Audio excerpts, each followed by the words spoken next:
Hello friends, मैं आप सभी का आपके favourite YouTube channel espresso English में स्वागत करती हूँ। अगर आप इंग्लिश लिखने, बोलने और समझने में माहिर होना चाहते हैं तो आप बिल्कुल सही जगह पर आए हैं। आपको यहाँ बेसिक से स्टार्ट करके एक्सपर्ट लेवल तक की इंग्लिश पढ़ाई जाएगी।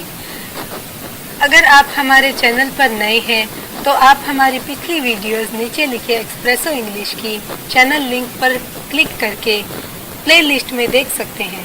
वीडियो को लाइक कीजिए और अपने विचार कमेंट करके हमें बताइए। मैं रिक्वेस्ट करती हूँ कि प्लीज़ हमारा यह चैनल सब्सक्राइब कर दीजिए और इस वीडियो की लिंक अपने सभी साथियों के साथ शेयर कीजिए। तो आइए शुरू करते हैं आज की class.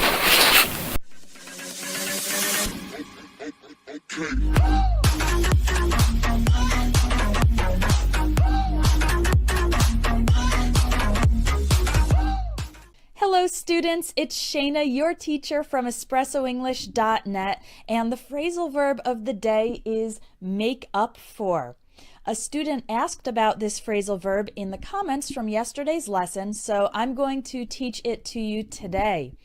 If you're curious about phrasal verbs and you want to learn more, and especially if you want to learn how to use them in your own English, then make sure to check out my course called Phrasal Verbs in Conversation. You can click on the link in this video or in the video description for more information and to sign up.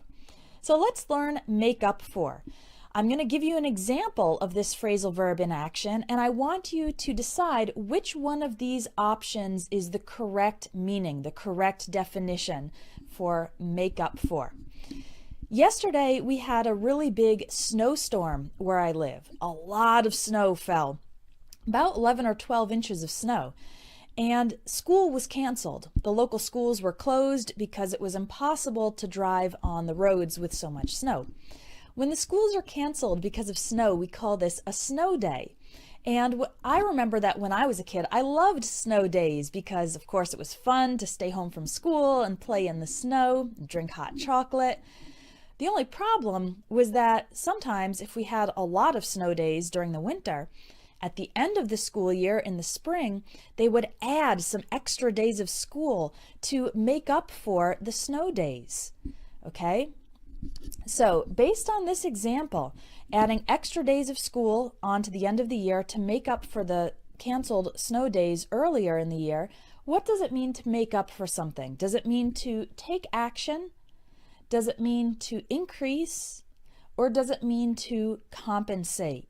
You can post your guess about the right answer in the comments, and I'll tell you if you're correct in just a minute. What do you think? The correct definition of make up for is C, to compensate. So in this example, we lost some school days because of the snow days, and then they added some extra days to make up for, to compensate for the loss of those days during the winter. So we often use make up for when compensating for a loss, as in this example. Another good example is when a flight is delayed taking off from the airport. Let's say it's delayed 30 minutes. Sometimes after takeoff, the pilots can actually fly the plane even faster than usual to make up for the lost time.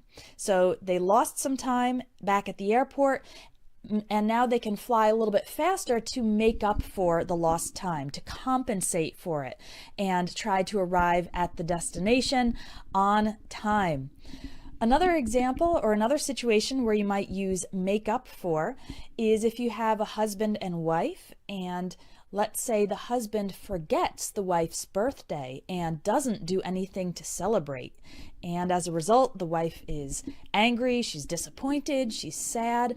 Well, then maybe the husband should take her out to a really nice restaurant or take her on a very romantic trip to make up for forgetting her birthday. Okay, so forgetting her birthday caused a loss in the relationship, a loss of happiness, a loss of trust, and then hopefully the husband can make up for his mistake, can compensate for his mistake by doing something special for his wife.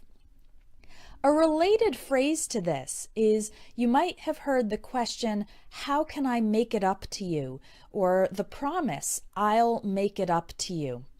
And this is also asking about compensation. And we usually ask this or promise this when we have made a mistake and caused some loss or caused some damage to someone, and we want to know how to compensate that person. So let's say you're at someone's house and you accidentally knock over a piece of artwork and it falls to the ground and it breaks. You might then say, "Oh, I'm so sorry.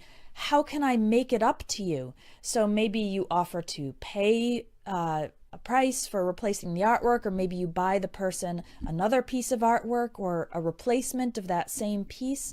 When you ask, how can I make it up to you, you're inquiring, how can I do something to compensate for this loss? Or you might phrase it as a promise, I'll make it up to you. For example, let's say you had promised to help your friend move out of his apartment, and then on the day of the move, something else came up. Remember from the last lesson, if something comes up, it means it appears unexpectedly. Something came up and you weren't able to go help your friend, so your friend had to do the whole move by himself. You might then talk to your friend and say, I'm so sorry I couldn't come and help with the move. I'll make it up to you by helping you paint your new apartment. So you're promising, when you say, I'll make it up to you, you're promising to compensate for that previous mistake by doing something to hopefully equal it out, or doing something extra to compensate for that loss or for that problem. So let's see if you can use make up for in a sentence.